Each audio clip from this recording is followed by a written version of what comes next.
Gracias, señor presidente. Bueno, para continuar con esta parte del alegato, en la que estaba haciendo referencia a las fuentes de conocimiento de nombres, como punto B toca tratar otra de las fuentes de conocimiento de identidades, y es la que refiere a, o digamos, remite a la posibilidad de que otros testigos hayan sido quienes proporcionaron esas identidades. En este caso, estos testigos se habla comúnmente de presos comunes, para diferenciarlos a ellos de los presos políticos, que son precisamente las personas que han denunciado delitos que se tramitan en esta causa. Así hemos podido observar cómo en este armado de causas, en esta construcción de la verdad, en este proceso de construcción ya mencionado, cuando los testigos víctimas muchas veces fueron advirtiendo que esta referencia a los gendarmes como quienes proporcionaban identidades de las personas que resultaron luego acusadas, quizás no fueran tan creíbles, o quizá ocurriera como ocurrió, que no confirmaron esas versiones. Apuntaron esta vez a los denominados presos comunes, en referencia a ciertas personas que a la época de los hechos en que habrían estado detenidos en el penal de Chimba por causas no relacionadas con la subversión, estas personas aparentemente habrían de algún modo informado respecto de las fuerzas encargadas de los tormentos y respecto específicamente de algunos nombres. En este contexto hemos escuchado muchas de estas cuestiones. Una de ellas es la que consta en la audiencia de fecha 5 de junio del año pasado en este juicio, brindada por el señor Cano. Este señor Cano, a la pregunta de si tenían algún contacto personal con detenidos comunes, en cierto modo esquivando la pregunta, dio una respuesta un tanto aventurada y disparatada, y dijo que aprendían en aquel entonces lenguajes distintos, no convencionales. Explicó que por medio de palomas, inclusive de avioncitos. En el momento en que explicaba esto, le preguntó al doctor Chervín específicamente si él conocía los avioncitos de papel. Y dice que por estas vías ellos les mandaban o pedían información a esos presos comunes. Resulta, a criterio de esta defensa, una cierta inconsistencia en esa mención a los presos comunes, puesto que, estando detenidos, no se comprende cómo es que estas personas conocieran las identidades de los miembros de las fuerzas que concurrían aparentemente al penal, y acá volvemos también a hacer el parangón con aquello que refería antes respecto de la clandestinidad que habrían procurado las personas que se encargaban de tanto de las detenciones como de los tormentos que han denunciado las víctimas. En esa, por un lado,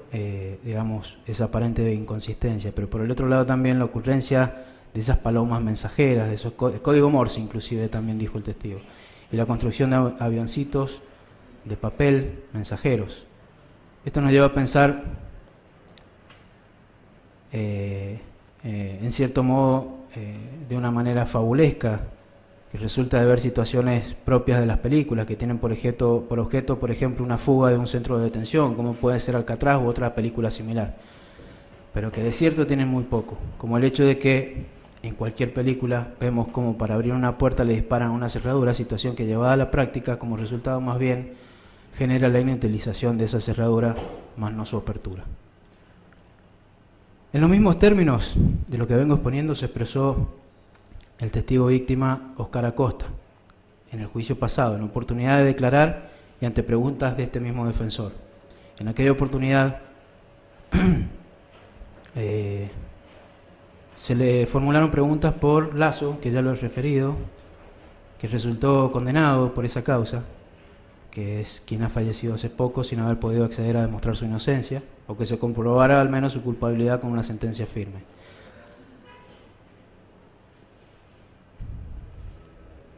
Como decía, en aquella oportunidad Yo personalmente le pregunté al testigo Acosta si él sabía el lenguaje de señas,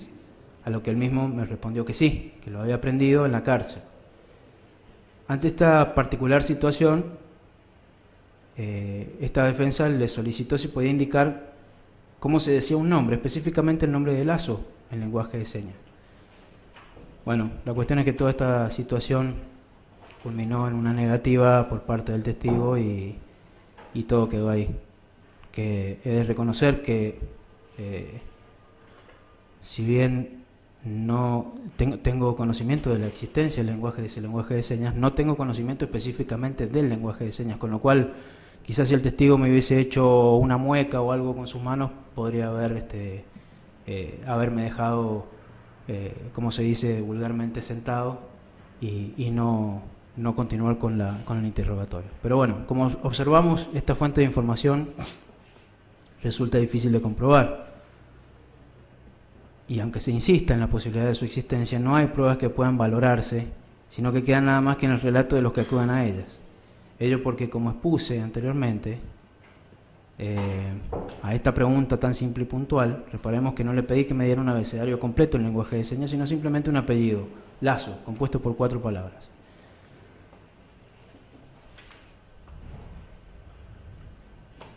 En este punto también hay que tener en cuenta que contamos con la declaración de Horacio Alejo Massa. Este señor estuvo detenido como preso común en el año 1974 según su declaración ante este tribunal. Declaración, por cierto, que un tanto accidentada y muy particular en tanto a que el testigo hizo referencia a que uno de los imputados lo habría hecho sacar de donde estaba y habría logrado que lo enviaran a un lugar de castigo. Incluso preguntó al tribunal si le otorgaba las garantías de que esto no le iba a volver a ocurrir. En fin, una serie de circunstancias que hablan por sí mismas de la credibilidad de este tipo de testimonio. Pero no obstante, hay que tener presente de este testimonio que ese señor, el señor Massa, habló, porque se le preguntó específicamente por parte de las defensas, respecto de la doctora Camus. Habló de que era la jueza de ejecución y, como ya sabemos, resulta ser una de las víctimas de este proceso. En cuanto al momento en que la conoció fue específicamente la pregunta, y la respuesta fue bastante confusa, porque primero dijo que fue en el año 2010, después se desdijo y relató algo similar a lo que habría declarado en el año 2008 en la instrucción. Conclusión, este señor, que ya había mentido bajo juramento de ley de decir verdad previo a solicitar garantías, dijo algo muy cierto, y que tiene que ver con el planteo que trato aquí. Y es ni más ni menos que la comunicación con detenidos por cuestiones políticas era a través de papelitos, un poco referenciando lo que había dicho el testigo anterior, Cano. Porque otro tipo de comunicación estaba prohibida.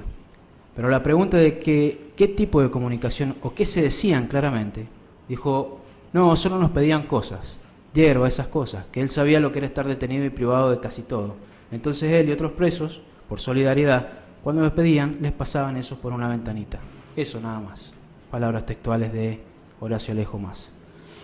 A esto además cabe agregarle que jamás refirió el nombre de alguna de las personas que dijo haber visto en un Renault 12, a las que refirió como personas mayores a los 30 años hasta casi 40, a diferencia de él, que tendría aproximadamente unos 20 años. Este simple hecho marca que las personas que dijo ver no sería ninguno, creo, de los que están aquí sentados como imputados, atento a que en la época de los hechos prácticamente eran coetáneos a Massa. Pero para que quede claro, este señor, como el que vino después, el señor Greco, Rubén Greco, quien dijo ante el tribunal que cuando declaró en el 2008 estaba detenido, que una cosa era declarar esposado y otra en libertad, como haciendo referencia a que debía declarar favorable a la petición de algún interesado. En consecuencia dijo que en el 2008 había dado el nombre de uno de los aquí imputados, lo que resulta clarificador del concepto que expongo. Y ante la pregunta del señor presidente de este tribunal, respecto de si ese nombre a él le constaba por sus sentidos, el testigo dijo que era el comentario, era un comentario general. Luego de ello, el representante del Ministerio Público le mencionó abiertamente que en aquella oportunidad ese testigo había mencionado a Cardoso y le requirió, ¿lo conoció a Cardoso? A lo que Greco dijo contundentemente, no. Ante la negativa, el representante de la acusación le volvió a decir que antes había mencionado 2 personas en aquel entonces, y le proporcionó justamente los nombres de Olivera y Cardoso, aclarándole, como que se escuchaban aparentemente, serían las personas que visitaban, todo dicho por el fiscal, cuando ya el testigo había desconocido el nombre de mi pupilo. Pero lo más jugoso vino luego, cuando el testigo dijo, y puede ser que lo haya nombrado, que lo haya conocido, qué sé yo, pasaron 40 años, para agregar luego a su testimonio según palabras textuales.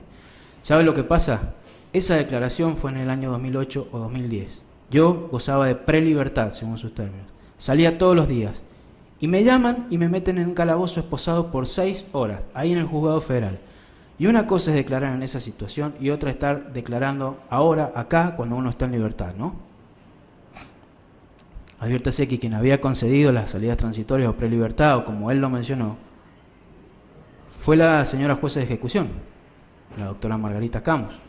a quien él no quiso nombrar. Que dicho sea de paso, era querellante y víctima en aquel entonces. Y que del acta, porque estamos hablando del 2008, del acta de esa audiencia, que pretendió serle exhibida al testigo por medio del doctor Bahamondes, a fin de que reconociera a las personas que presenciaron aquel acto, el tribunal no accedió, pero que, no obstante, surge de la misma, que se encontraba presente, como querellante, la doctora María Julia Camus, hermana de Margarita y de Eloy Rodolfo. En esos momentos en que el testigo declaró en dicha oportunidad, por haber firmado luego el acta, esta es la constancia, lo que sin dudas pone un manto de sospecha al menos, que no puede ser soslayado al momento de valorar la prueba. En tanto el testigo, a pesar de haber dicho al tribunal que no había recibido presión de ninguna naturaleza, no cabe duda de que esta presión existió, puesto que no se comprende por qué fue detenido 6 horas antes de declarar si ya gozaba del beneficio, y que esa fue sin duda una maniobra para generar al menos la impresión en su conciencia de la posibilidad de perder ese beneficio. En síntesis, una demostración de fuerza, como se le llama, que de cualquier modo no se condice con lo que la ley establece en cuanto a la libertad del testimonio, sin condicionamientos. De estos otros 2 testigos valorables como fuente de información respecto de identidades de los imputados, podemos afirmar que resulta más que evidente que jamás pudieron pasar información sobre nombres del personal del ejército, precisamente porque no los conocían, y así quedó claro. Y por otra parte, como resulta tan evidente para ustedes, honorables jueces, como para mí, estimo que carece de credibilidad o al menos de seriedad y plantea una serie de dudas, tomar por cierto los dichos de un testigo que acababa de mentirle al tribunal, porque de hecho, y a las partes en la cara también, y con la excusa de que lo habría hecho quizás por temor a que le pase algo, por lo cual después terminó pidiendo garantía. Y por sobre todas las cosas resulta más falto de credibilidad que haya sido beneficiado con salidas transitorias por parte de la doctora Camus, sin desconocer que quizás estaban dentro de lo que la ley establece, pero que a raíz de ello haya tenido contacto con ella al recibir el beneficio. Entiéndase, que quien tiene la potestad de dejarlo salir o no era precisamente la doctora Margarita Camus, a favor de quien debía declarar en la instrucción de estas causas. A su vez, primero, a preguntas de la defensa, relató que había tenido contacto con ella en 2010, que había ocurrido, que este contacto había sido en una fila donde estaban muchos presos. Y luego se desdijo, mencionando que en realidad no había estado, que ella no lo había atendido, sino un secretario, porque ella no lo atendió. Así, señor presidente, de este tenor son los testimonios a los que se acude como fuentes reveladoras de identidades. Así, sin más, son consideradas por fiscalía y tribunales inferiores, y en ello se basa la credibilidad de los testigos víctimas, lo cual les permite encarcelar por años, como ha ocurrido con muchos de mis defendidos. Otra de las fuentes de conocimiento de nombres son referidas, obviamente, por las víctimas,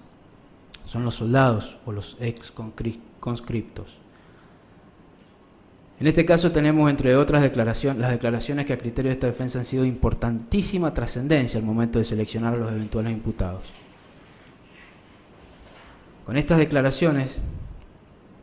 de algunas personas se ha intentado cubrir todos los espacios vacíos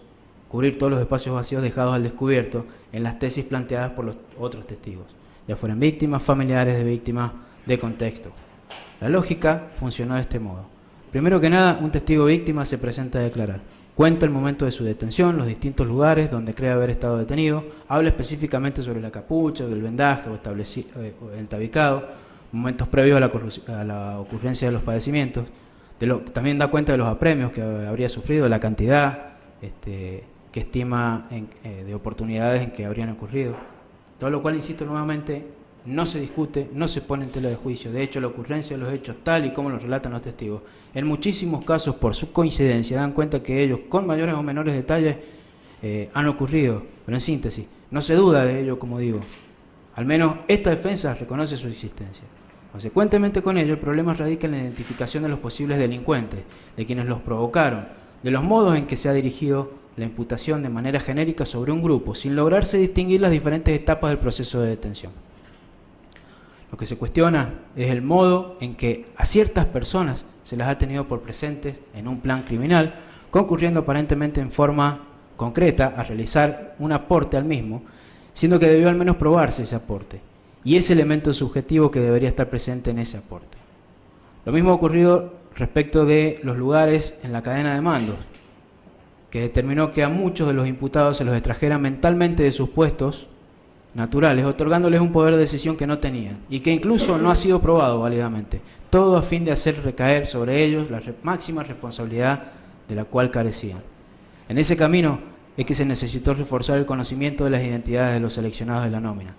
toda vez que resulta un tanto increíble que la persona que relataba su padecimiento, habiendo estado todo el tiempo encapuchada y vendada, como se desprende de sus relatos, y ante la posibilidad de algunos testigos que hablaran sobre la imposibilidad de ver,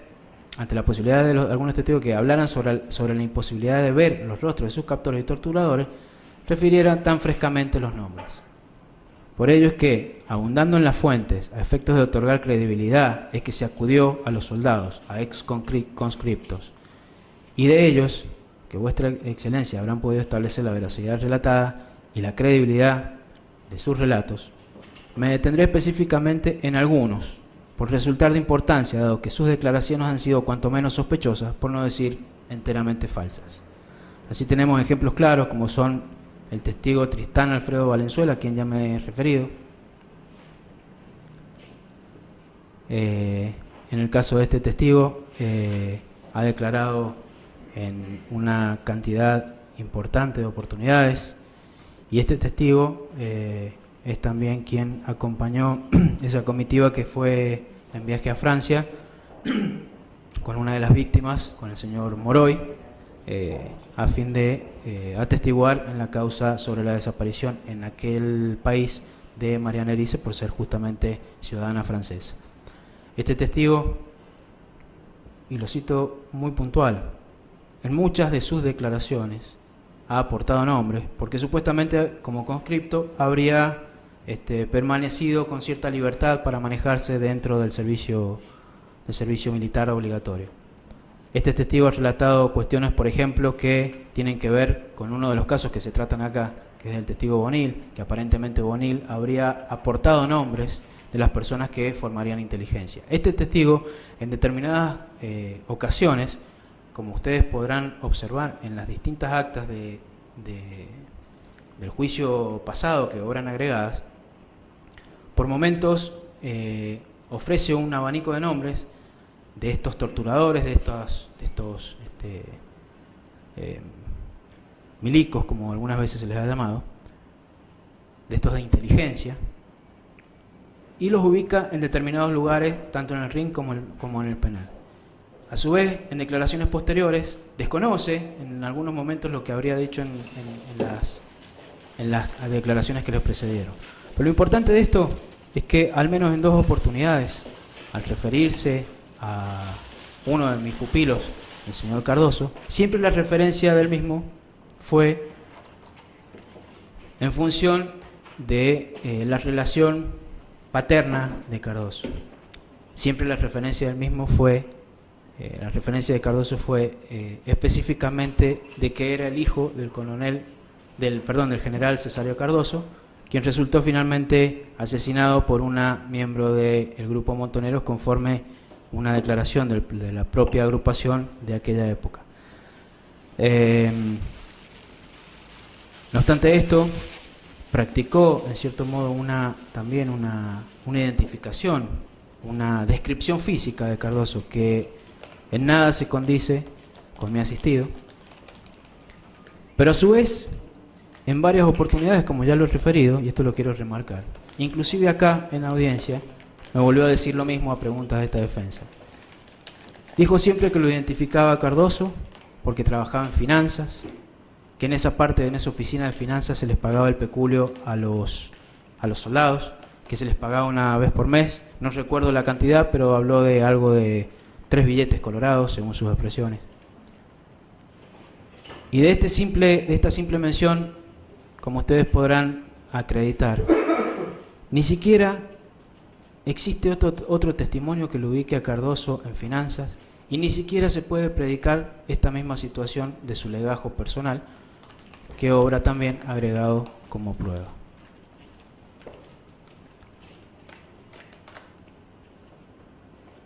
Por último, en este punto, también tenemos al testigo Juan Manuel Mejías. El testigo Juan Manuel Mejías había prestado declaración en instrucción en el año 2008, poco tiempo después de haberse operado la reapertura de estas causas como las que tratamos. Este señor había citado nombres en aquellas declaraciones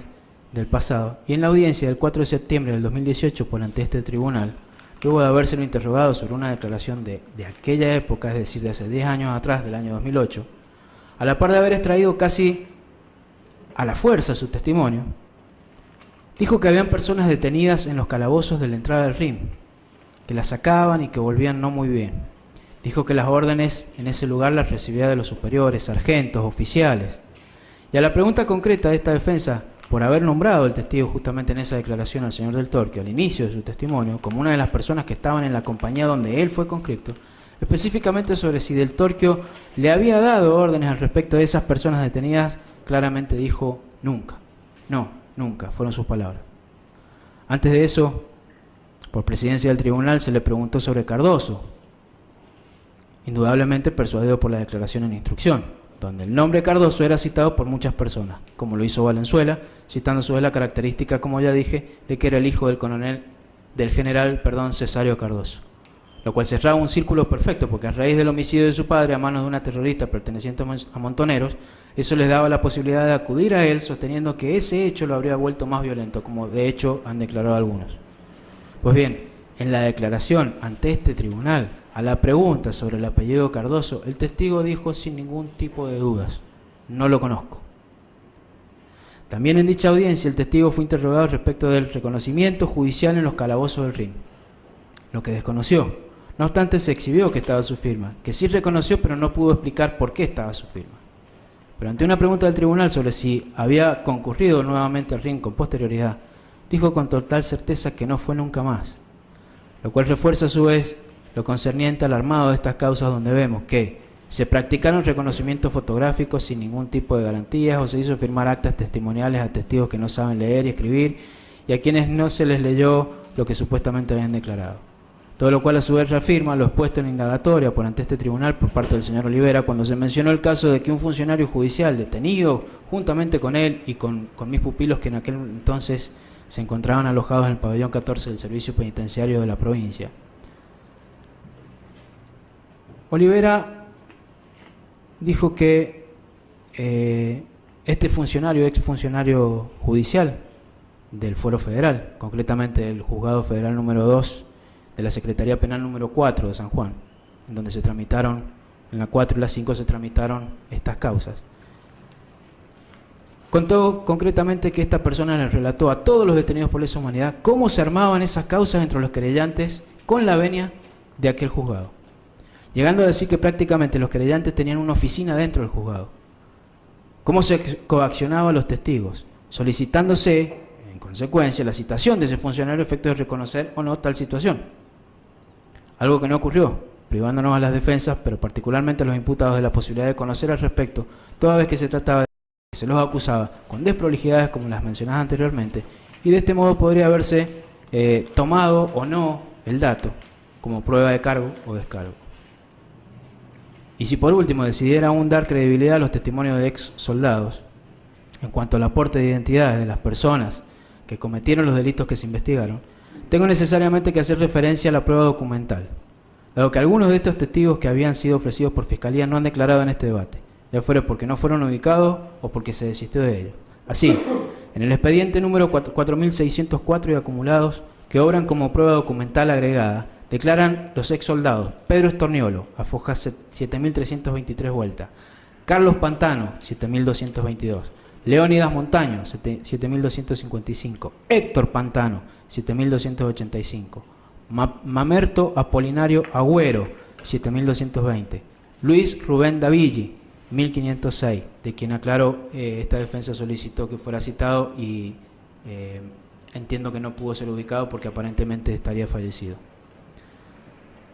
Este testigo, Luis Rubén Davilli, declaró a fojas 1056, 1064, 1234, 4252 y 4262. Otro de los testigos conscriptos que han declarado en instrucción es Oscar Alberto Lorente, a fojas 1508, Alfredo Agustín Amaya, 1509, 1772, Carlos Melchor Orzanco, fojas 1543, Américo Eduardo Bufañi, 1583 y 1779 y 80. Juan Ramón Aguilera, fojas 1801, Jorge Omar Figueroa, 1842, Guillermo César Zapata, 1873, Jorge Elvio Linares, 4854, 56 y 4948. Oscar Humberto Galoviche, foja 6089, José Arturo Galoviche, 6152, Osvaldo Luis Riera, 6166, Carlos Mario Castro, 7034, Héctor Albarracín, José Héctor Albarracín, 7256, Mario Justino Castro, 7257, Ramiro Antonio Soria, foja 7279, Carlos Daniel Navas, foja 7315, Juan Manuel Castro, foja 7331, y Juan Carlos Elizondo, a fojas 1776. De las declaraciones de estos testigos en instrucción se desprende con distintos matices, lo que no quita claridad, que ni Cardoso ni Del Torquio pueden ser ubicados en inteligencia, ni formando parte de la patota o grupo de tareas o como se les haya querido imputar. Por lo tanto, me animo a decir, señores jueces, con apoyo en las pruebas que he citado y que seguirán siendo citadas oportunamente a lo largo del transcurso de este alegato, que en este proceso surge claramente que esa investigación llevada a cabo por la instrucción ha surgido en gran medida de la prueba rendida en aquella oportunidad y que esa prueba, como ya dije, como yo lo mencioné, no viene de otro lugar que de ese armado o construcción histórica que se hizo por grupos que son ajenos al Poder Judicial, y que esas hipótesis fueron tomadas por parte de la instrucción y fueron plasmadas en expedientes, y en función de ellas, luego de esto, se trató de reconstruir o de establecer la posibilidad del conocimiento de nombres. Entiendo que la Fiscalía en aquel entonces se ha conformado con imputar a los mismos de siempre, con los mismos testigos multifuncionales y polivalentes que todos lo saben, pero que nada lo pueden afirmar o puede ser comprobado. Por todo lo dicho, me corresponde en este momento adentrarme en el tratamiento de los hechos y la prueba que tienen que ver con las causas en las que han resultado imputados los señores Juan Francisco Del Torquio, Eduardo Daniel Cardoso y Juan Alberto Abayá, que se encuentra aquí presente. Previo a todo esto, debo referirme necesariamente a una cuestión que considero de vital naturaleza y tiene que ver con el análisis del conocimiento previo de parte de los imputados, de la ilegitimidad o ilegalidad de su accionar. Es que la ilegitimidad o ilegalidad de su accionar es una referencia necesaria, puesto que ese conocimiento, entendido como elemento subjetivo de los tipos penales enrostrados, es, en definitiva, lo que se debe valorar al momento de que ustedes se sienten a deliberar. Respecto del conocimiento que debía tener el autor en el momento de la presunta comisión de los delitos de privación de libertad agravada, tormentos agravados y asociación ilícita, me pregunto, ¿cuál es ese grado de conocimiento que se puede determinar que tuvo, por ejemplo, Del Torquio Cardoso? De la prueba reunida, el único conocimiento que debían tener, y de hecho tuvieron ambos, fue que se detenía a una persona en el marco de aplicación de la Ley 2840, complementada con todo un plexo normativo y reglamentario del Ejército, inclusive bajo el sustento o el paraguas del Código de Justicia Militar. sí conocían del Torquio y Cardoso que la persona a la que se detenía en esas condiciones era considerada un elemento subversivo. En cuanto a la aplicación de tormentos, aparte de que no existen elementos de prueba suficientes para tener por acreditada la participación, tanto en forma personal, digamos, como autores materiales directos, como su participación en un plan delictivo, porque, por lo que se expuso anteriormente con respecto a la privación de libertad, en este punto resulta absolutamente imposible de extraer del material probatorio que ambos imputados conocieran que las personas que eran puestas a disposición de quien verdaderamente debía conocer por su rango, que es el coronel Membiel o Delfino, o quien ejerciera sus funciones en cada momento, que es quien daba las órdenes y que era autoridad militar, conforme rezan cada una de las constancias documentales contenidas en los sumarios de prevención, sumarios militares de prevención. Por debajo de Membiel, la línea de mando estaba en cabeza de Díaz Quiroga, como segundo jefe. Luego continuaba hasta la jefatura de cada unidad, subunidad y sección, por lo que en el caso de Del Torquio, su jefe directo con capacidad de mando era López Patterson. Lo mismo ocurría con el caso de Cardoso. Es decir, tenía una autoridad por encima, que era quien le dirigía las órdenes. Órdenes que a su vez eran elegidas, eran decididas respecto de ese plan, si es que se lo quiere tener por probado, en Buenos Aires, a 1000 kilómetros de distancia. Le eran redirigidas a través del jefe del área, como digo, a través de Menéndez al jefe del área, y el jefe del área se la pasaba al jefe de cada una de esas unidades, y ese jefe de cada una de esas unidades o compañías a cada jefe de sección. Por lo tanto, debajo de Cardoso, debajo del Torquio, lo único que había eran soldados. Así se observa diáfanamente la constancia documental, donde se encuentra perfectamente establecida esa línea de mando, aunque reconozco lo original de la acusación en no avanzar para arriba por sobre los que se encuentran imputados, por la precisa y única razón de que estarían todos muertos. En consecuencia, no habría ninguna cabeza para ofrecer a la turba hambrienta de venganza disfrazada de justicia. Como decía, es imposible dar por acreditado que tuvieran conocimiento del destino de los detenidos, porque no era resorte de ellos, porque en la escala jerárquica venían a ser el último eslabón, porque no poseían poder de decisión más que el estrictamente enmarcado en la orden del superior, en la propia ley 2840 y en la reglamentación militar aplicable a la que ya me he referido. En ese camino, la conducta de asociación ilícita carece en absoluto de prueba que permita su imputación, ya que ya se ha expresado la defensa oficial y los defensores particulares que me han precedido al respecto, a cuyos planteos adhiero. No obstante, quiero agregar que si seguimos el camino de la lógica, resulta imposible comprender que ya fuera Cardoso, Del Torquio o el propio Abayá, y en este caso concurrieran con su conciencia a aportar un plan criminoso previamente diseñado y transmitido a personas como Membiel, Díaz Quiroga, López Patterson, Jensen, ni hablar de Menéndez o Videla. Obsérvese que se ha perseguido y condenado, repito, por una sentencia que aún a 5 años no se encuentra firme, a personas que formaban parte de las líneas más bajas. Ello respecto a la responsabilidad de mando, porque podemos considerar las líneas intermedias solo si aceptamos que por debajo de Cardoso, Del Torquio, como dije, se encontraba la tropa, es decir, los conscriptos. Pero no se ha explicitado jamás por qué la responsabilidad se detuvo en ellos. Si al momento de proceder a una detención, si es que la vamos a considerar privación ilegítima de la libertad, quienes detenían eran la tropa, o sea, soldados.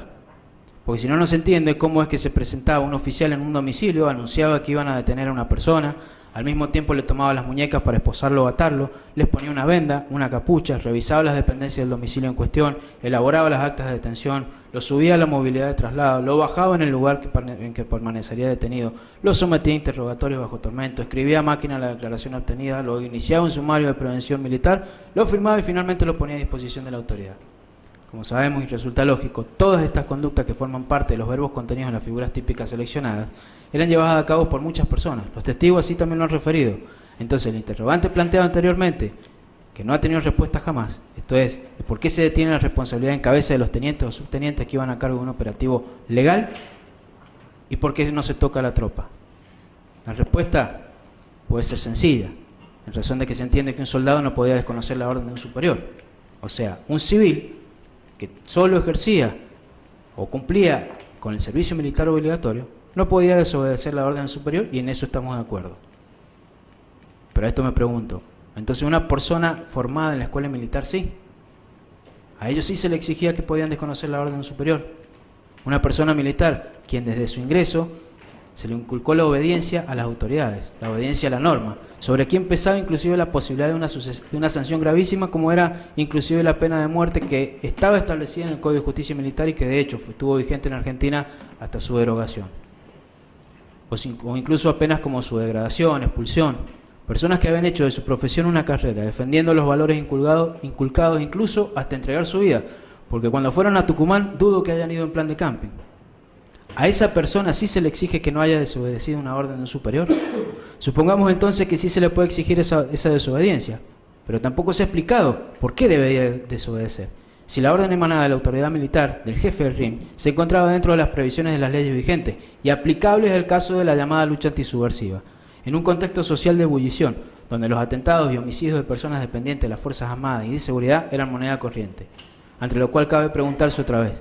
en aquel entonces un subteniente o teniente de 23, 22, 23, 24 años, ¿tenía el poder verdaderamente para desobedecerle a Membiel? ¿O a Díaz Quiroga? ¿O a Menéndez? ¿O a Videla? ¿O en este caso del Torquio a López Patterson? Indudablemente la respuesta a estos interrogantes ni siquiera ha sido esbozada, porque tampoco el propio interrogante ha sido planteado, sospechosamente, claro. Entonces surge una nueva pregunta. ¿Por qué el superior jerárquico directo tanto de Cardoso como del Torquio no desobedeció la orden impartida por Membiel,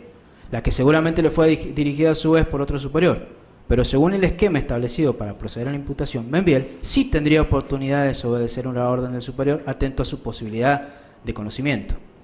Esa posibilidad de conocer de antemano el plan criminal por su ubicación en la cadena de mandos y la posterior decisión consciente de pertenecer a ese plan sin dudas en San Juan reposaba sobre la cabeza del jefe del área 332, puesto ocupado normalmente por Membiel, por Delfino, por Díaz Quiroga, y luego en la línea quizás seguiría a efectos de la organización e implementación del plan, en todo caso hacia los jefes de compañía, para que finalmente estos retransmitieran esa porción de conocimiento,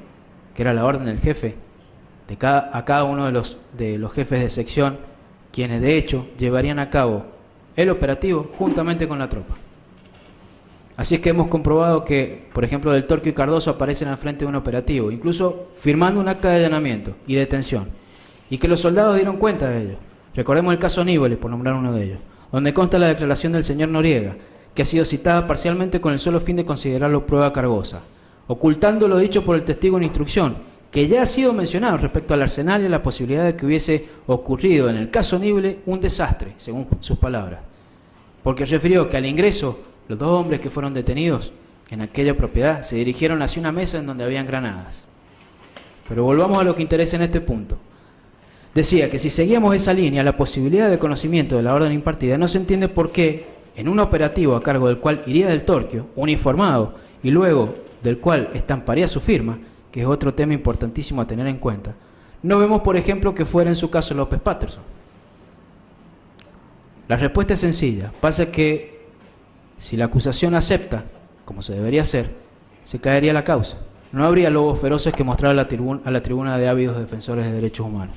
Y digo que es sencilla porque queda claro que la posibilidad de conocer de antemano el plan criminal llega hasta los jefes de compañía en el mejor de los casos. Estos son quienes deciden voluntariamente hacer un aporte de relevancia. Estos transmiten en su caso la orden, que ya a esta altura de la línea vertical es solo eso, una orden. Y del Torquio y Cardoso, y en su caso también Abayay, la cumplen, puesto que si no lo hacen, pesaría sobre ellos una serie de responsabilidades preestablecidas, que sí efectivamente conocían por estar contenida en todo un cuerpo normativo vigente y bajo el imperio de un Código de Justicia Militar. No se ha reparado por parte del Ministerio Público Fiscal que a la época de los hechos existía un contexto socionormativo especial. Lo han tratado desde la causa 1384 en adelante, cada tribunal del país que habló de la lucha contra la subversión. Indudablemente de manera sesgada, pero se ha tratado. Ese contexto socionormativo, sin duda alguna, colocaba a mis asistidos en una situación de limitación del ámbito de autodeterminación, o bien ante la ignorancia plena e insalvable de cuál era el fin último de las órdenes que se les impartía. El Ministerio Público Fiscal no ha determinado concretamente la cadena de mandos, no ha dado respuesta al esquema de toma de decisiones, no se explicitó ciertamente quiénes emitían las órdenes ni a quiénes se transmiten y retransmiten, puesto que lo que surge claro de la imputación es que bajo una orden a la cual aparentemente todos los mandos desde los superiores, pasando por los intermedios y llegando a los inferiores, en apariencia eran perfectamente conocidos por todos los eslabones y cada uno aportaba conscientemente al plan. Una cuestión que resulta, por cierto, irrazonable. Del verdadero análisis de la prueba documental, si tomamos cualquiera de los expedientes por infracción a la ley 2840, veremos que la orden siempre es impartida por el jefe del área 332. Es una orden concreta, dirigida a quienes él decidía. Esa orden luego era cumplida por las líneas más bajas de la jerarquía, que no eran precisamente la tropa, sino el encargado de un operativo con la tropa. Es decir, en el caso en que un oficial del ejército iba a cumplir con la función encomendada, como digo, y hay prueba, iba él, y era él quien cumplía la orden impartida con un grupo de soldados que lo asistían. Con lo que queda claro que la tan mentada línea de mando a la que se ha referido en la pieza acusatoria se limitaba solo al cumplimiento de la orden que también el propio oficial o suboficial cumplía concomitantemente con quienes iban a su cargo. Por lo tanto, el análisis que se debe hacer en su caso es sobre la posibilidad de que un oficial o suboficial, elegido previamente por el jefe del área para llevar a cabo una orden escrita, tuviera esa posibilidad de conocer en su completitud el porqué de esa orden, además de la posibilidad de conocer de antemano que esa orden era ilegítima, y prestar, por ende, luego, su consentimiento voluntario para llevarla a cabo. Insisto en el punto, no existe un solo elemento probatorio que de manera unívoca, cierta, analizado en forma despojada de todo tipo de arbitrariedad, indique que Cardoso, Del Torquio, Arancio y aún más Abayay tuvieran poder de decisión y mando, tan necesarios como para imputarles autoridad inmediata de conformidad a los postulados de esta forma de imputación. Tan es así que si recordamos lo referente a la selección por parte de un oficial, de un soldado de confianza o dragoneante, ni siquiera el oficial que lo elegía está autorizado a hacerlo, sino que para ello proponía, si se quiere, porque así lo han referenciado personas que han declarado acá, que han resultado ser asistentes en muchos casos de los oficiales, esa tarea sencilla requería, que era la de elegir a un ayudante, requería que fuera seleccionado y luego de esa selección elevarle a un superior para su autorización. Entonces, sí, es dable preguntarse si en lo menos no tenía poder de decisión, ¿tendría en lo más? Y me refiero a ello con esta capacidad o esta posibilidad de conocer y negarse a actuar en lo que supuestamente en aquel entonces, como se dice hoy, era un accionar ilegítimo. Entonces, ¿qué decisiones tomaban en la lucha contra la subversión mis asistidos? ¿De dónde se prueba ese poder de decisión? ¿Y de dónde se prueba el poder de mando? En este punto no parece muy acertado que si en un sumario por la ley 2840, insisto, ley del Congreso de la Nación, en sus primeras fojas ya constaba escrita la designación del oficial por parte de la autoridad y la orden aludía en forma clara y expresa a que el objetivo a cumplir se encontraba en el marco de dicha ley, pudiera el oficial seleccionado conocer que el objetivo verdadero era cometer un delito contra la persona que se iba a detener. Tampoco parece acertado pensar que en caso de conocer la ilicitud de la orden, éste pudiese negarse a cumplirla. Pero peor aún, esa circunstancia que se predica no ha sido tampoco probada. Pero supongamos que así fuera, es decir, que el oficial estuviera convencido de que el ordenado no enmarcaba dentro de la legalidad y por ello sería responsable por su decisión de aportar ese plan. Aún así, decidiera seguir adelante y lo hiciera de uniforme, con un gran despliegue de fuerza, a la vista de todo el público, porque muchos de los testigos han referido a esta situación, sobre todo de los procedimientos que se dieron durante horas diurnas. Sin dudas, esta conducta que describo ha quedado acreditado en los operativos, puesto que si bien se ha hecho mucho hincapié, como dije antes y como vengo sosteniendo, en esa clandestinidad, no hay una sola prueba cierta que acredite que tanto Del Torquio como Cardoso o Arancio hayan salido a la calle a chupar gente, ni mucho menos que lo hayan hecho en horarios nocturnos, encapuchados, camuflados de algún modo, y luego hayan aportado esa clandestinidad, por ejemplo, al falsear su identidad en un sumario de prevención. Muchos, si no casi la totalidad de los operativos que obran como constancia documental, dan cuenta que el oficial a cargo iba al mando solo de conscripto y al lado de ellos, que en muchos casos ingresaba y se presentaba ante las personas en un domicilio, e ingresaba con esos conscriptos, que lo hacía uniformado, que hacía levantar el acta de todo cuanto ocurría, acta que luego firmaba y que luego, si era elegido por la autoridad, después de haber puesto a disposición de esa autoridad a los detenidos y el secuestro, continuaba o no con las refrendas de las siguientes actuaciones en ese sumario militar, estampando su firma, que posteriormente, como era de estilo, sería elevado a la justicia federal. Como vemos, no parece muy cierta y visible la clandestinidad de la maniobra, y el hecho de que fuera uniformado y luego firmar el acta de allanamiento y detención tampoco parece ser muy clandestino, a la par de que sería demostrativo de una cuestión muy puntual, y es que quien así actuaba adolecía del conocimiento y legitimidad de su conducta. Pensarlo de otro modo insulta a la inteligencia media. Esto de plasmar en un acta una firma de puño y letra sabiendo que se actúa fuera de la ley es más o menos como decirle a un ladrón de autos que luego de haber extraído el botín de aquel vehículo deje un cartel con su nombre en el parabrisas. Esto de la clandestinidad ha quedado establecido en casi todas las sentencias por este tipo de causas en el país. De hecho, uno de los últimos precedentes en la materia es la causa conocida como FTU 818-10081 del 2012, Tribunal Oral 1, Cámara Federal de Casación, Sala Tercera. Albornoz, Roberto, Heriberto y otros sobre el recurso de casación. De la Sala Tercera, como dije, de la Cámara Federal de Casación Penal del 28 de agosto de este año. De ahora, hace poquito. Por la cual se absolvió a muchos condenados en lo referente al punto que trato. Y que en consecuencia viene, a contrario censo, a confirmar lo que sostengo en cuanto a la actuación de mis asistidos, por fuera de esa clandestinidad y del marco de ilegalidad. Dice: los procedimientos llevados a cabo en dicho contexto se realizaban en la más profunda clandestinidad. Eso dice la sentencia de que estoy hablando. De lo cual se traduce que tanto la expresión o retransmisión de las órdenes como la operatividad de las mismas, en la mayoría de los casos, lógicamente, no se instrumentalizaban formalmente. Fojas 497 del voto del doctor Geminiani. También consta en esa sentencia dictada lo que sigue. Por cuanto debe ponderarse que los crímenes fueron cometidos por integrantes del Estado bajo su cobertura y amparo, y que se trató de ocultar toda huella que permita probar la existencia de los mismos. Citando a su vez otro fallo de la Cámara Federal de Casación Penal, conforme a Sala Cuarta, causa 13546, Garbi, Miguel Tomás y otros sobre el recurso de casación, registro número 520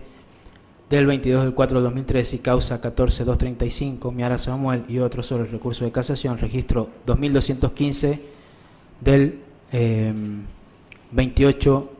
resuelta el 28 del 10 del 2014. Ante la prueba documental adjuntada, que ha sido analizada siempre con direccionamiento incriminante por la acusación, la realidad en estos casos sobre la verdadera actuación de mis asistidos es bien distinta. Esto es, no hubo clandestinidad, no hubo ocultación de huella alguna. Por el contrario, se instrumentalizaron las actuaciones como era de estilo. Mis asistidos actuaron convencidos de la legalidad de su accionar, por ello la claridad con la que estamparon sus firmas en los sumarios de la Ley 2840. Y por lo tanto, en lo referente a este tipo de prueba documental, así es como debe ser valorada el temperamento que solicito en este momento el tribunal. Esa es la realidad de todo lo acontecido, pero como vemos, era necesario seguir la línea argumental establecida en el libreto o libro mencionado, porque es acorde a lo que necesitan los detentadores de esa verdad absoluta devenidos en investigadores, testigos, víctimas y manejadores de la opinión pública, que dicho sea de paso, tienen en la gran mayoría de los casos un puesto de funcionario en el gobierno que llevó adelante esta política de persecución disfrazándola de justa y dándole el marco jurídico. Pero ese es un tema que ya fue ampliamente debatido. Todas estas cuestiones que resultan obvias hoy no han sido resueltas. Solo se han limitado a direccionar la acusación contra quienes se encuentran imputados, porque por sus edades están en condiciones de aparecer ante la sociedad como esos fieros represores, a quienes se ha tachado de torturadores, de asesinos, de genocidas, de cuanto calificativo se les ocurra, con la sola intención de mostrarlo frente a los leones que claman por venganza, que quieren sangre, y su sangre es la que reclaman. Acá los tienen, señores jueces. Hace años que esperan porque alguien como ustedes, despojado de toda presión, interés, arbitrariedad e ideología política, considere esos interrogantes y se expresen con justicia. Esa justicia verdadera, la que no admite concesiones con poder político de turno, la que pone fin a la venganza, la que repara las heridas del pasado con equidad. Esa justicia es la que reclama esa sangre. Habiendo terminado, señor presidente, con estas cuestiones, estos planteos, voy a pasar ahora sí al tratamiento de los hechos y las pruebas. previo a lo cual, por razones de sistematización y economía, toda vez que ha sido el cuadro probatorio, la plataforma fáctica por parte de la Fiscalía, como también por la Defensa Pública Oficial y los colegas que me han precedido, y a fin de implicarle a este trámite un poco de economía procesal y brevedad. Primero que nada voy a adherir a los cuestionamientos y planteos puntuales formulados por ese Ministerio Público de la Defensa Pública Oficial y asimismo a los planteos formulados por la defensa particular, en especial las que me han precedido. Entiendo que respecto a la plataforma fáctica, en mayor o menor medida ha quedado prácticamente acreditada en función de los alegatos del Ministerio Público Fiscal.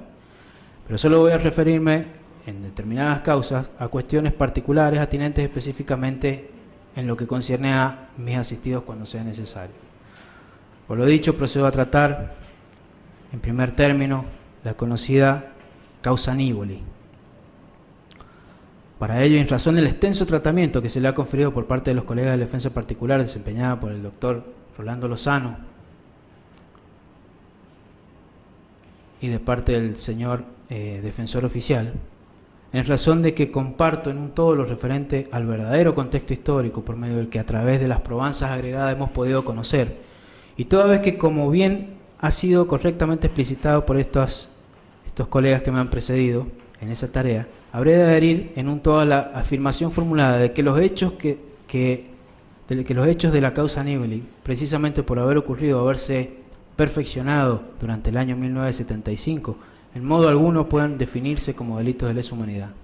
En tanto no pueden considerarse enmarcados en un plan de ataque sistemático y mucho menos generalizado contra un sector de la población civil. Ello por cuanto se había implementado y no existían por ello hechos sobre los cuales se verifique la típica caracterización contemplada en el artículo 7.1 del Estatuto de Roma. Así, de este modo, en la afirmación de lo expuesto, cito brevemente la prueba referenciada anteriormente por los colegas, principalmente el testimonio del doctor César Gioja en este juicio, el que se destacó por su claridad de conceptos, el testimonio también de José Aldo Morán, rendidos ambos ante este tribunal, y tengo en especial consideración lo establecido en la sentencia de la Cámara Federal de Casación en la causa 1384, donde sin lugar a dudas se establece como fecha límite del inicio de ese plan sistemático el día 24 de marzo de 1976.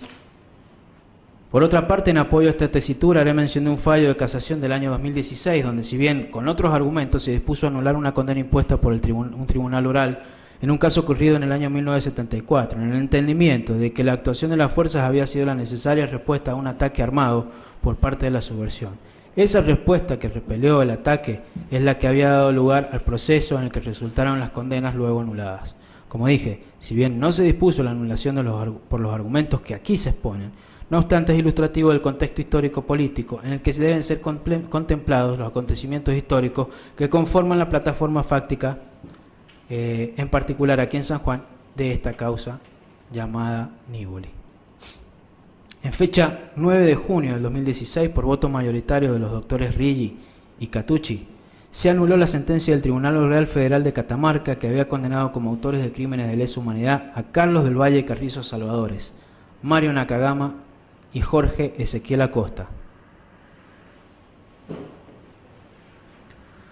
Sostuvieron los citados magistrados que el análisis del marco histórico-político realizado por los miembros del Tribunal Oral Federal encontraba apoyo en la exclusiva subjetividad de los jueces, siendo antojadizo y arbitrario, por carecer de todo sustento en las pruebas incorporadas al debate, concluyendo el doctor Riggi que, de las circunstancias fácticas que rodearon estos particulares hechos, se aprecia que ya siquiera puede hablarse de un ataque por parte de las Fuerzas Armadas, sino más bien de un acto de defensa de los poderes constitucionales vigentes, tanto de la nación como de la provincia de Catamarca, ante el intento de un grupo fuertemente armado de insurgentes que pretendía tomar un regimiento para obtener armas para alcanzar sus objetivos propios.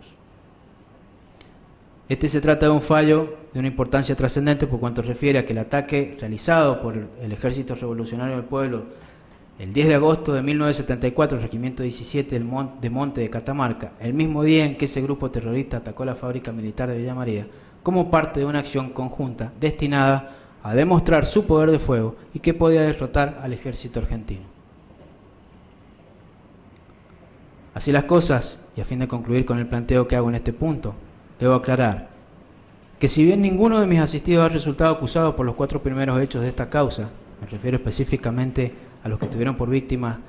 a Marcelo Victorino Nívoli, Jorge Antonio Capella, Isabel Emilia McDonald y Beatriz Eloísa París. No obstante, y por compartir los mismos argumentos formulados para estos 4 hechos, debo solicitar que todos los hechos ocurridos antes del 24 de marzo de 1976 sean considerados delitos comunes, consecuencia de lo cual se consideren alcanzados por las reglas de la prescripción de la acción penal, toda vez que no presentan los elementos típicos de generalidad, sistematización de los ataques contra la población civil establecidos en la normativa pertinente. Como consecuencia necesaria, peticiono desde ya se declare la absolución de Juan Francisco del Torquio y Eduardo Daniel Cardoso por los delitos que le fueran imputados presuntamente cometidos en perjuicio de Enrique Horacio Nasif, María Josefina Casado, Guillermo Bernabé Rabé, Federico Hugo Salazar, José William Gómez, Alejandro Washington García, Miguel Juan Payero, María Cristina Leal, Mario Lucio Tello, Omar Orlando Tello, Jorge Antonio Miranda, Virginia Irene Rodríguez, Oscar Alfredo Acosta, Susana Hilda Silipoti, Pedro Rodolfo Ochoa, Francisco Leonardo Martínez, Luis Alberto Urquiza, Carlos Ricardo Domínguez, Jorge Horacio de los Ríos, Roberto Guido Monfrinotti, Carlos Adolfo Astudillo, Víctor Florencio Correa y Mauricio Saturnino Montenegro. Subsidiariamente, señor presidente, y ante una eventual hipotética situación de que la hipótesis o esta tesis sea rechazada y sea sostenida, la planteada por el Ministerio Público Fiscal en cuanto al pedido de absolución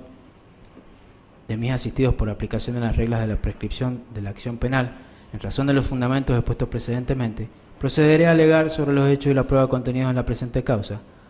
y que por lo que se probara, insisto, en la petición de igual temperamento, esto es la absolución de mis asistidos, pero esta vez por la inexistencia primeramente de un oral ilícitos a ellos achacables, toda vez que la prueba dunada y valorada por la acusación no ha logrado conmover, en el grado que la instancia lo exige, el estado jurídico de inocencia del cual aún hoy resultan titulares.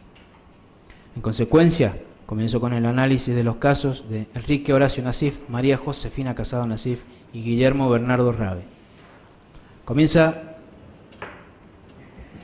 el señor fiscal estableciendo primeramente en este caso la fecha de detención de los nombrados ocurrida el 24 de noviembre del 75 por un operativo conjunto del Ejército y la Policía de la provincia en su domicilio particular.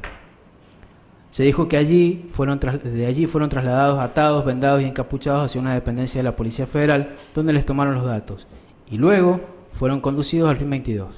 Y una vez allí, estuvieron alojados clandestinamente por un lapso de 15 días aproximadamente, y fueron sometidos a interrogatorios bajo tormento, siendo obligados a firmar el acta estando encapuchados.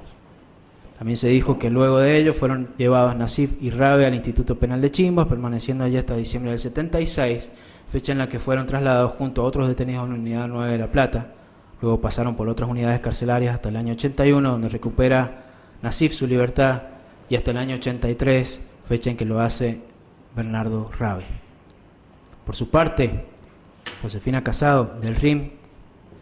siempre según la hipótesis acusatoria, fue trasladada hacia la Alcaldía de Mujeres, donde permaneció detenida hasta agosto de 1976, siendo llevada luego hacia el Instituto Penal de Chimbas hasta septiembre de 1977, fecha en la que se le trasladó a Villa Devoto, el 22 de junio de 1979. Casado fue a parar finalmente a Coordinación Federal hasta el 30 de junio del 79, donde recuperó su libertad. A todo lo expuesto, el órgano acusador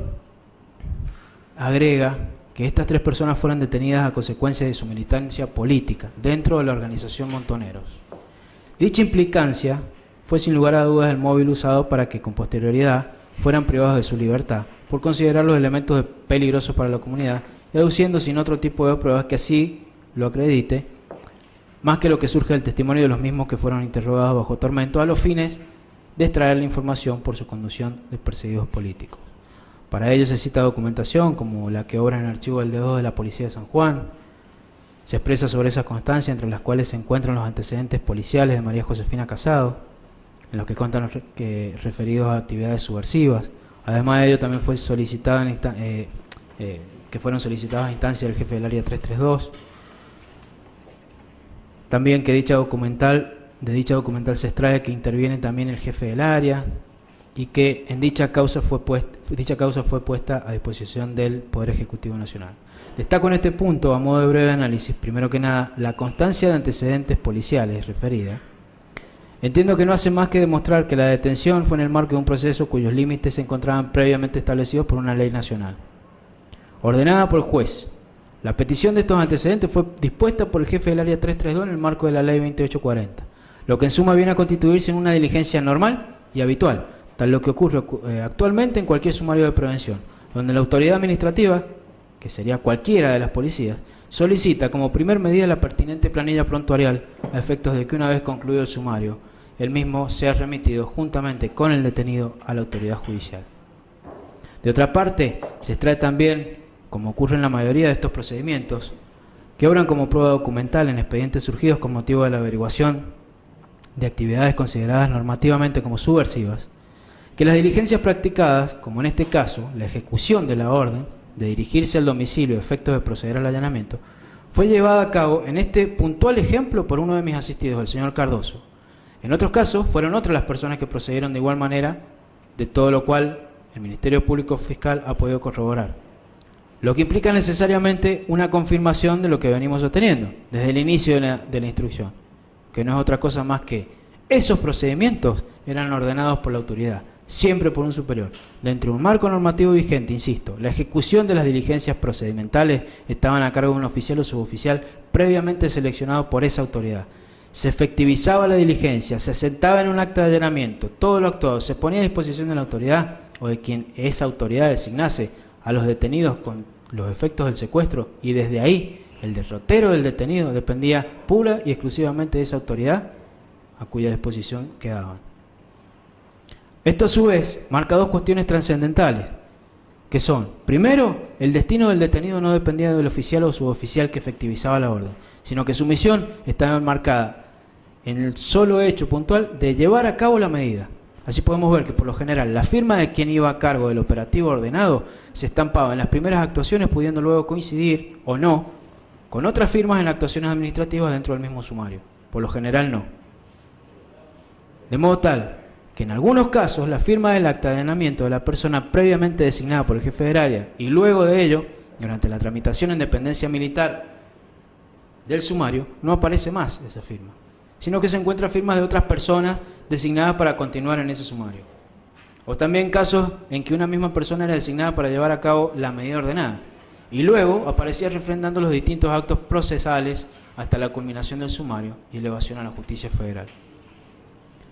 Esto, como ya se ha explicitado correctamente y lo ha hecho el doctor Pirrelo en el alegato por nuestro defendido el señor Arancio, obedece a que todo el trámite de procedimiento sumarial era un resorte único y exclusivamente de la Oficina de Justicia del RIM 22, y que la firma de las personas que constan en el mismo eran estampadas posteriormente a los efectos de la refrenda, es decir, por una formalidad de la cual todos conocemos, de esa actuación. Puesto que, y digo todos conocemos, puesto que en aquel entonces, hace 40 años, se trabajaba como aún hoy, al menos acá en la provincia de San Juan, del mismo modo.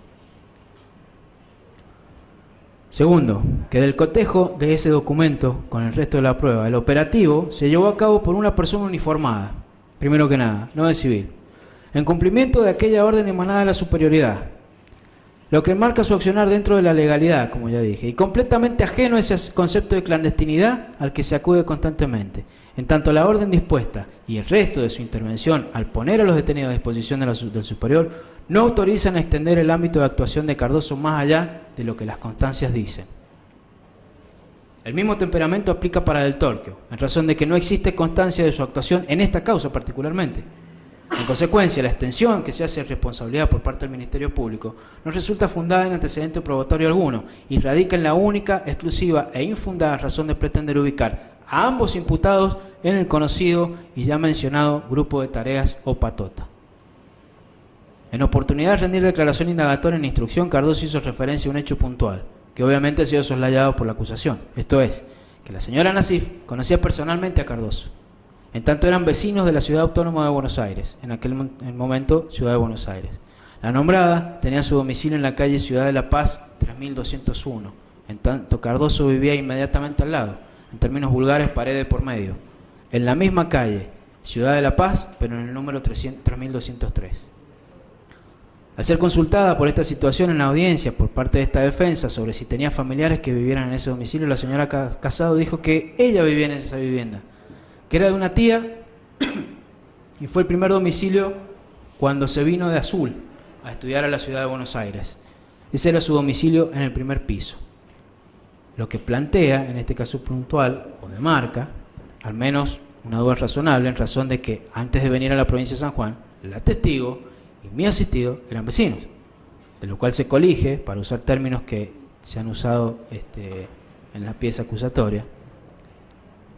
que conocía previamente al mismo, y sin embargo, a pesar de haber declarado que las voces en el interrogatorio eran las mismas que luego relacionó cuando vio a cara descubierta a esas personas,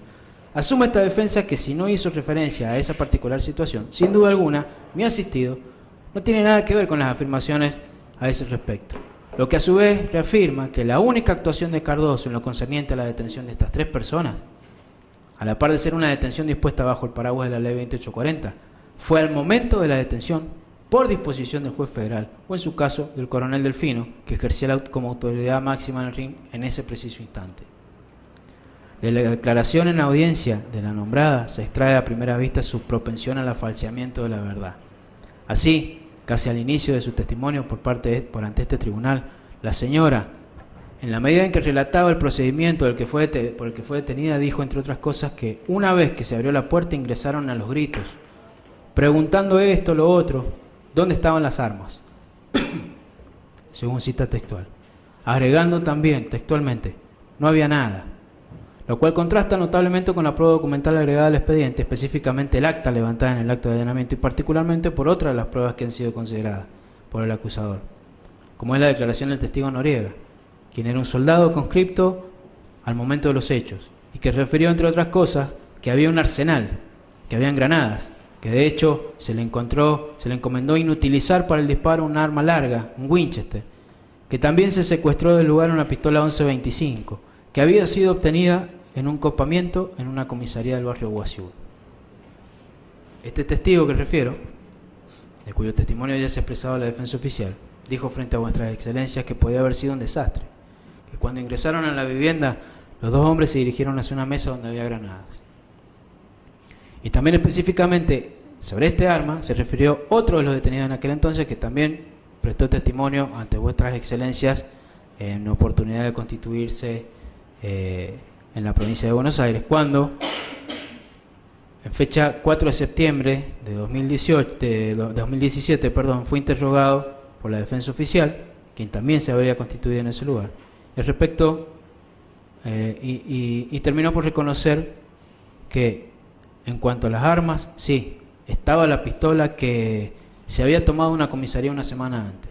lo cual releva de cualquier otro tipo de análisis. Hablamos de 3 personas que fueron detenidas no por su filiación política, sino por su accionar por fuera de la ley, que habían tomado previamente una comisaría, que habían robado armamento, que portaban documentación adulterada. Esta es la realidad y no otra. De eso da cuenta el operativo y de eso también da cuenta este testigo Noriega, quien habló específicamente de que se encontraron 11 documentos que pertenecían, que todos tenían la misma foto perteneciente al señor Rabe, con distintas identidades.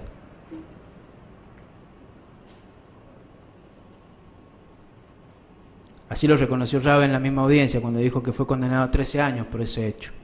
por haber tomado una comisaría, que los cumplió y listo, eso es todo. Luego en su relato, la testigo, de la que vengo haciendo referencia, María Josefina Casado, dijo que luego de un tiempo los subieron a camiones del ejército encapuchados y vendados y los llevaron a un lugar que no sabía dónde era, y que les dijeron que era el RIM 22. Lo que difiere notablemente respecto a lo sostenido por el fiscal en su alegato, toda vez que en la descripción de ese hecho puntual el acusador refiere que la prueba documental establece que del domicilio donde se practicó el allanamiento fueron dirigidos a una dependencia de la Policía Federal, lo que a su vez difiere de lo que expresó Cardoso en su instrucción, en tanto dijo que del domicilio partieron inmediatamente a las dependencias del juzgado federal. Es más, agregó que la decisión de trasladarlos al RIM posteriormente estuvo a cargo del juez. Del resto de su declaración en la audiencia, en este debate, dijo también, ya referida a su estadía en el penal, que las personas que le interrogaban eran personal de inteligencia del ejército, que sabían que eran del ejército porque ellos se lo dijeron, es decir, los del ejército, le dijeron que eran del ejército, y que además sabían que eran de inteligencia del ejército porque los gendarmes les habían dicho. Agregó además que ellos les decían ojo de vidrio porque los gendarmes les llamaban así peyorativamente. Asimismo dijo que sabían los nombres porque ellos se los dijeron, que no podría identificar quién era quién, que han pasado 40 años, que no vio fotos de cuando eran jóvenes, mucho menos de ahora. Pero luego agregó que ha visto fotos de ahora, pero que no puede identificar quién era quién, para luego decir, sé que eran Olivera, Cardoso, Martel, el teniente Gómez y otros más. Dijo además que son los nombres que le quedaron de aquella época, que no puede decir quién le interrogaba, quién le pegaba, que las voces eran las mismas, y que lo sabe, porque después, cuando se han visto a cara descubierta, eran las mismas voces. Ahora bien,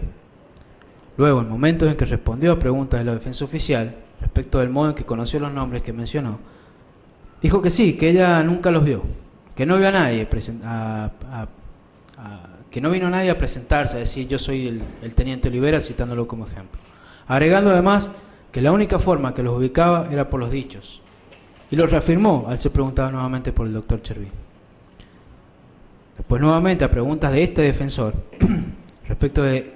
qué nos podía decir sobre Cardoso en particular, toda vez que lo había nombrado, a pesar de la oposición en aquel entonces del señor presidente, entendiendo que no lo había nombrado. Pero del registro videograbado surge esta situación a la que hago referencia. La propia testigo dijo que sí lo había nombrado a su vez.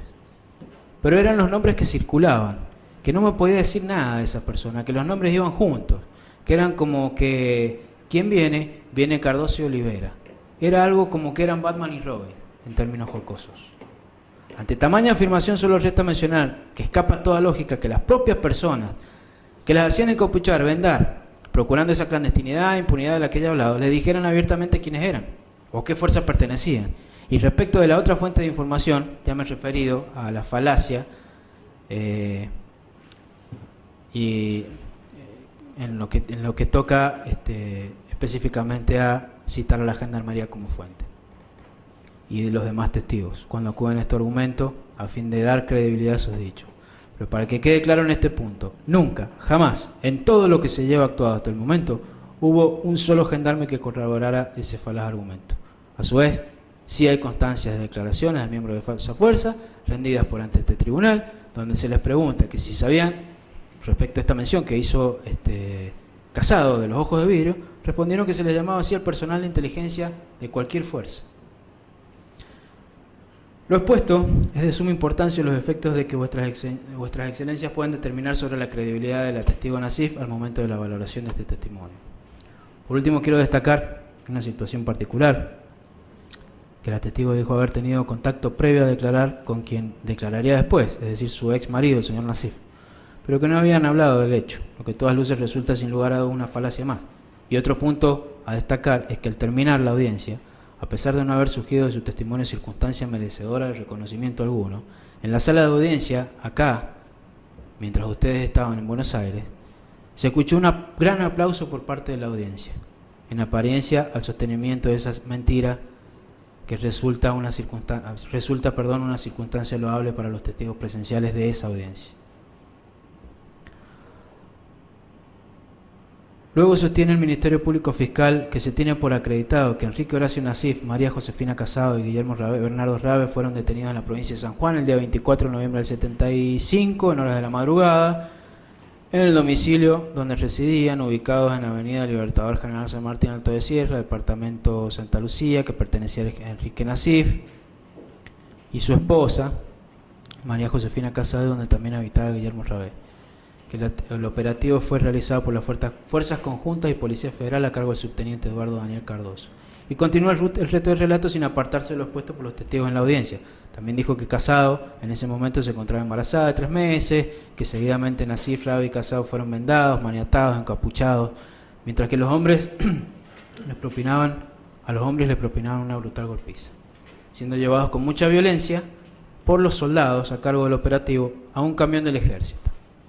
Admito en este punto que la brutal golpiza no obra otra prueba más que lo dicho por los detenidos, pero que hoy sí, dado el testimonio de un soldado, que es luego citado por el Ministerio Público Fiscal, no se desprende de tal circunstancia. Corroboraron, dijo el fiscal, de este procedimiento los testimonios brindados por Enrique Horacio Nasif, Guillermo Rabe, María Josefina, Marta Godoy Nasif, Carlos Alberto Noriega, y cita las actas de debate en la cual obra dichos testimonios. Asimismo, también dice el fiscal que avala el procedimiento que detuvo a las víctimas mencionadas, el expediente 4303, caracterados contra Nasif, Enrique Horacio, María Josefina Casada Nasif, Guillermo Rabe, Hugo Salazar, William Gómez, por infracción a la Ley de Seguridad Nacional número 2840 y falsificación de documentos, en el que luce agregada foja 38 el acta de allanamiento y detención de los nombrados, firmado por el teniente Eduardo Daniel Cardoso, quien suscribe como oficial actuante. Lo mencionado precedentemente se encuentra estrechamente vinculado al testimonio de este señor Carlos Alberto Noriega, el soldado del que hablamos, que era soldado a la época de los hechos, quien dio detalles del operativo practicado en el domicilio de la familia Nasif, en Alto de Sierra, donde se detuvo a Nasif Casado y Rabe, agregando que el subteniente del Torquio fue quien estuvo al mando del procedimiento, según el acta de debate número 10 del 5 de junio del 2017. Finalmente, sobre aquel operativo también se hace referencia a una prueba documental, un memorando de fecha 27 de noviembre del 75, firmado por el entonces jefe de policía de la provincia de San Juan, Enrique Grassi Zuccini, obra glosada, foja 146, en fin. Se da cuenta de lo que dice este memorando, de lo cual voy a citar solamente una parte, por el que entiendo que resulta importante. Ese memorando dice: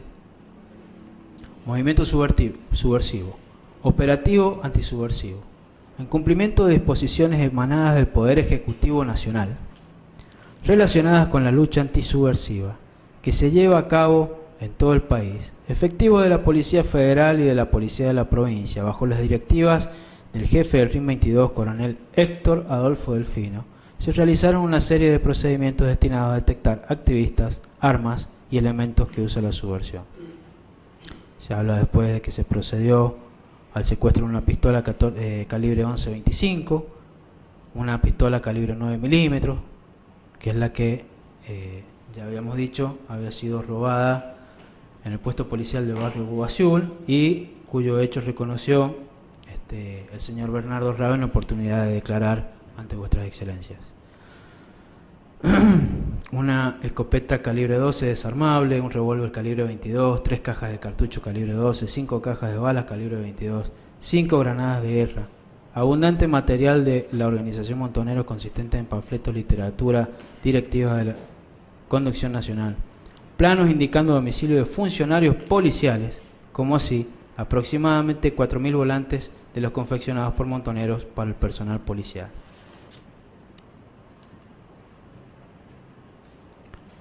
Por declaraciones de los causantes, dice luego, en forma especial de Guillermo Rabe,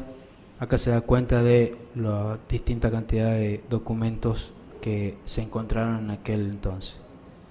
También hizo referencia el señor fiscal a que de los archivos del D2, ahora también agregado como prueba documental un memorando de fecha 23 de diciembre del 75, en el cual decía que se incrementaron los detenidos a disposición del Poder Ejecutivo Nacional a raíz de los operativos que fuerzas conjuntas del Ejército y Policía Federal y Provincia, que se iniciaran el 17 de noviembre del año en curso, registraron numerosas detenciones. Bueno, y aquí también se da cuenta del procedimiento de Nasif, Casado y Rabe. Se habla de, otra de las pruebas citadas por el Ministerio Público es un habeas corpus interpuesto el día 6 de diciembre del 75 por la señora Marta Godoy Nasif. En este recurso manifestaron que la pareja fue detenida en un procedimiento realizado el día 24 de noviembre de 1975 conjuntamente por el Ejército y la Policía, habiéndolos entregado el ejército a la policía para ponerlos a disposición de la justicia.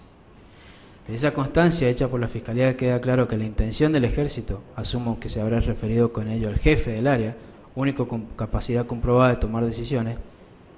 era la de estilo, o sea, poner los detenidos y el secuestro a disposición de la justicia. Y esto coincide con lo expresado por Cardoso en su declaración indagatoria en instrucción, respecto de que los detenidos fueron llevados ante el juez federal, quien lógicamente habrá dispuesto sobre sus destinos, lo que implica necesariamente otra circunstancia más que clara, de que no hubo privación de la libertad ilegítima. De hecho, el allanamiento está autorizado por el juez. Y que para el caso de considerarse inclusive privación ilegítima de la libertad, esta debe ser achacable en todo caso al juez, porque él es el que tomó la decisión. Si no hay constancia de orden escrita del juez, debemos remitirnos necesariamente a la reglamentación del ejército, que es la que se refirió al inicio, y al resto de la normativa que establece esa facultad de proceder en los casos descriptos, dentro de los cuales el que tratamos es un claro ejemplo. A la par de lo expuesto, y si aún se insistiera en pensar que la detención sería ilegítima, no resulta un delito que le pudiera ser achacado a Cardoso ni a Del Torrio, como dije, sino que debería ser impuesto al juez. Por ello es que cesa la pequeña porción de autoridad de decisión que podría tener, por aquello de que cesa esa pequeña porción de autoridad de decisión que podría tener cualquier preventor, que se enmarca desde el momento en que el comisionado llevara a cabo la medida y culmina ante la puesta a disposición de la autoridad que ordenó esta medida.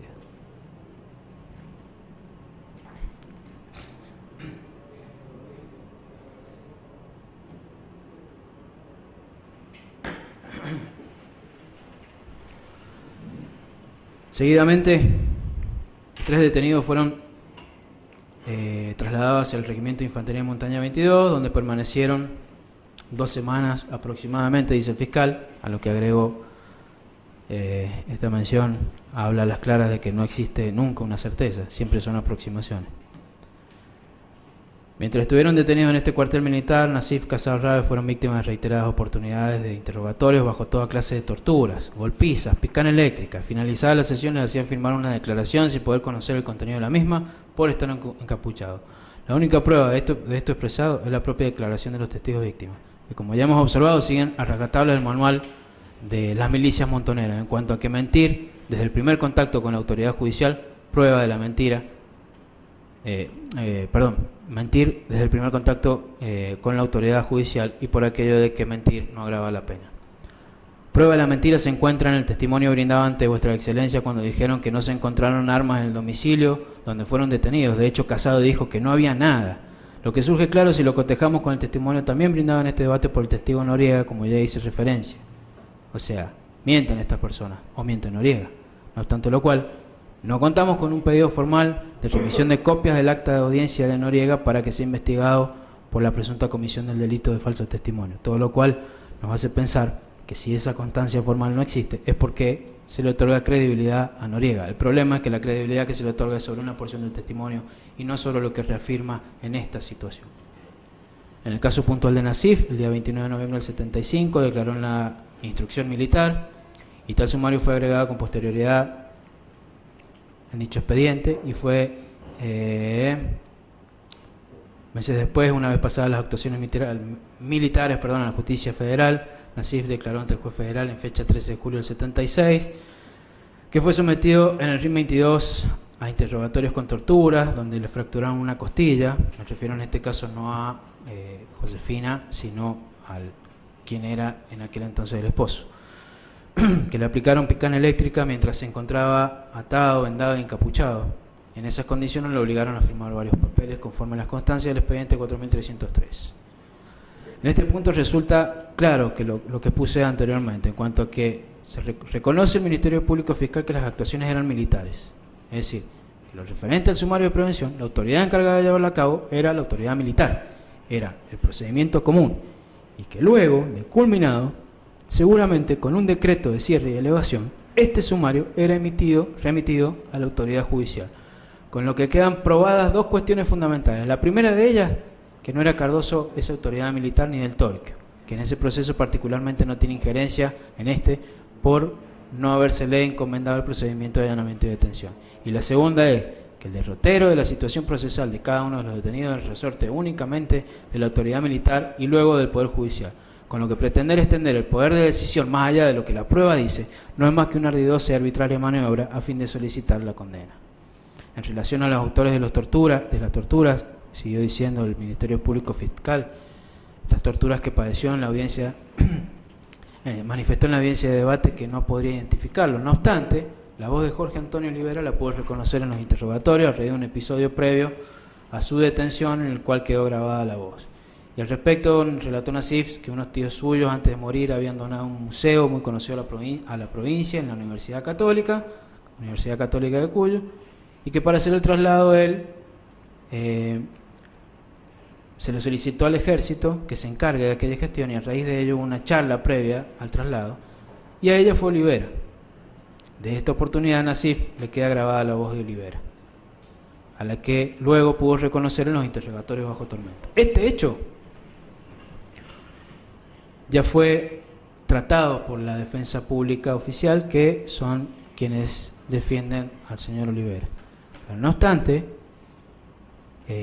no haberse nombrado a ninguno de mis asistidos en esta situación, pues no haber sido nombrados por parte de este señor Nassif, esa falsedad, expuesta a la prueba referida en su oportunidad por el doctor Herrero de la defensa oficial, tiene que ver con la circunstancia comprobable y comprobada en cuanto a que ese traslado de que hablan, donde aparentemente habría tenido conocimiento de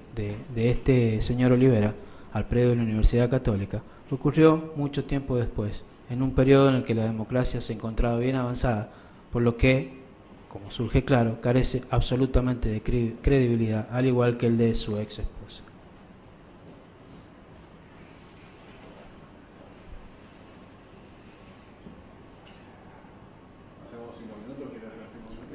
Les agradezco, señor presidente.